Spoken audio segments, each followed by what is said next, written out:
Number one most important thing is a good sanding job. Hi, Dave Friedman, Hardwood Floor Finishing 101. In this video, we salvage an oak floor that was butchered due to poor sanding and improper staining. So stick around and I'll show you how we did it.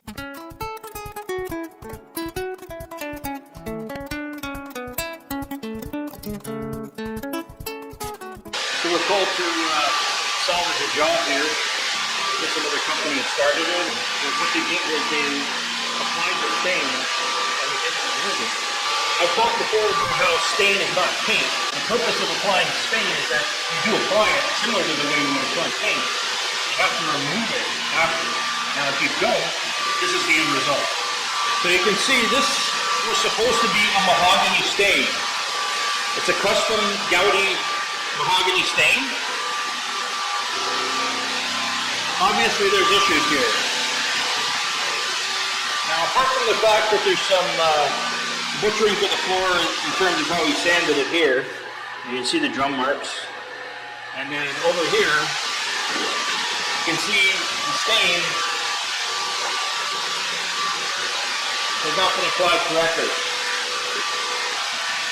So it appears as though what he did was he just applied the stain and left it on.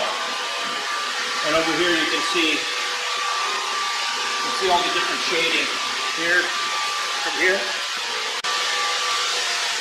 over here, it's a similar type of thing. See the mahogany, but it was just left on, it wasn't removed. So our plan of attack here is we're going to sand this with a 40 grit. This floor has been sanded multiple times. It's a very thin oak floor right now. This house was built approximately 50 years ago. So it's the old style oak strip floor. So you can see here the thickness of these planks are only 3/8 thick. We only have about 1/8 of an inch from the surface to the tongue of the groove. So what happens is after multiple sandings, you get down to the point where you're at the tongue of the groove point. And at that point, you're actually going to be sanding it so thin, at this point, this will actually just peel away. So there's absolutely a limit to how many times you can sand these floors. Now this being a 50-some-odd-year-old house, back in the day, this is what they used to do. They would install these floors unfinished, sand them, and then apply urethane or stain. Usually back then, it was just like an oil-based urethane they put on. And that's why you get those kind of amber-looking floors. But anyway, we have to be careful sanding these because once you get down to the point where you see nail heads all throughout the center of the floor, then you're pretty well at the end of the life for sanding. You know, you might be able to screen sand after that and then apply urethane, but you don't want to be doing full sand like you would normally do on a 3/4 inch thick floor, or even one of these floors that haven't been sanded too often. So you just got to be careful. We can sand it and we can do it, but you know, as I look around, there aren't a lot of nail heads, so I'm not really concerned. Sometimes I go into these places and just see all over the floor, you see the nail heads. So that means you're right at the tongue of the groove and the floor is done.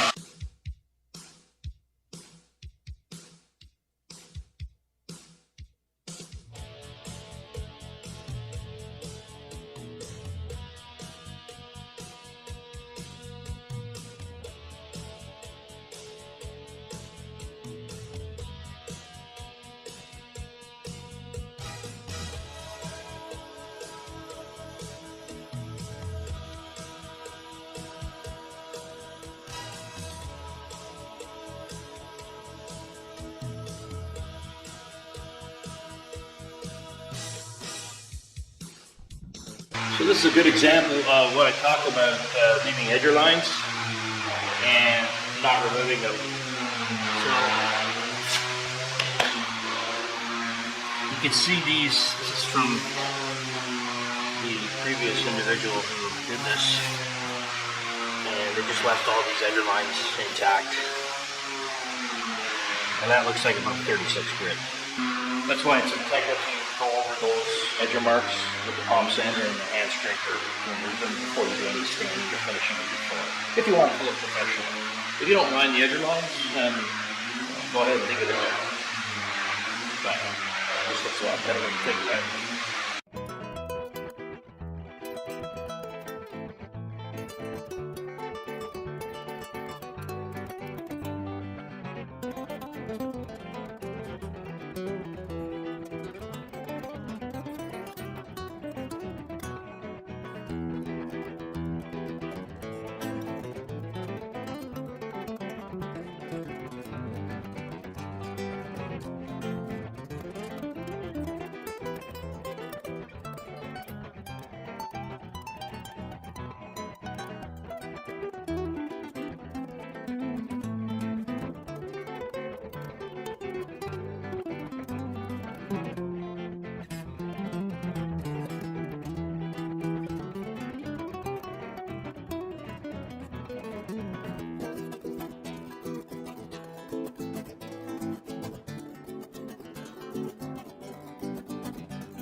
If you enjoy these videos, please hit like, subscribe to the channel, and check the bell notification box to be alerted to when my upcoming videos are released. For this job, we'll be applying Gouty Red Mahogany oil-based stain.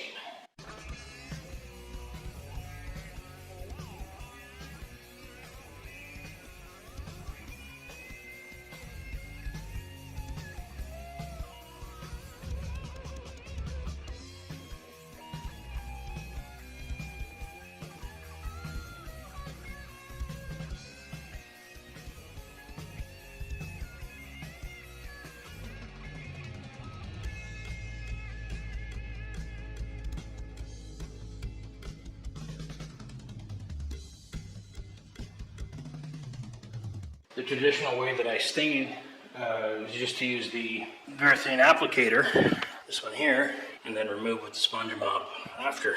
However, this particular stain, which is the Gouty, this one here, it's very thick, it's viscous. It's a wiping stain, so it gives a great tone. As you can see here, it looks spectacular when applied. And if you recall back to the beginning of the video what it looked like before we sanded it, it was not looking too good. You know, whoever did this previously, basically what they failed to do was remove the stain. So when you apply a stain, this is why stain and paint are not the same. I imagine the guy who did it just put it on and left it on. That's why it looked black. As a matter of fact, when I was looking at it to do the quote, I thought it was an ebony stain. But it's actually a red mahogany. So anyway, you can see how it's looking now, but in terms of time, it just takes a lot longer to apply. When I always talk about the sanding, the number one most important thing is a good sanding job. Now, it depends on what your tolerance level is. It depends on what you consider good. I don't like to see edge lines. I don't like to see stop marks from a drum sander. And these are things that I just don't like to see in the end result. And the stain, especially this particular stain, when you apply a dark stain, those sanding errors are amplified. So they are really pronounced afterwards. So that's why it's critical to go through all the steps, take your time, especially if you're just doing this yourself, if you're renting the machines. Anyone can do this. You know, I've done hundreds and hundreds of these floors, so I have more experience. But you know, if you are considering doing this for the first time, you're going to go rent the sanders and you're going to attempt it yourself, just realize that the sanding is the most important aspect of the entire job. So do a good job sanding, take your time, and go through all the steps and processes that we do, and you'll have a great looking floor. So, you know, if you fail to do that, then it's not going to look great. Now, you might still be happy with it, and that's fine, that's great. But if you're doing it as a contractor, you have to set a higher standard. And I always consider that if I was doing my house, how would I want it to look? You know, that's always the back of my head is how good could it be? I always think this could be my last job. This job could be the last floor I do. So you want to do a good job. You want it to look spectacular every single time. So, you know, if you take the time and you consistently sand the floor, and that means the entire floor and you're very consistent in your paper grits, how you progress up, covering everything, and making sure, especially when you finally get to the square buff and you're square buffing the floor, that you're very consistent. You're evenly sanding to an equal amount everywhere. So if you're doing 4 to 6 passes with the 60 grit, you make sure that you cover the entire thing, 4 to 6 passes with the 60 grit everywhere, right? So these are things you want to consider. And then you vacuum, you go up to your next grit, you go to your 80 grit on the square buff, and you 4 to 6 passes, and it all comes out in the end result. So, you know, these are things you consider when you're sanding a floor. So, you know, then you end up with a beautiful job like this. You know, so this is why practicing, doing, you know, hundreds of floors, hundreds of thousands of square feet, that you end up getting a nice job. Don't forget to hit like and subscribe to the channel.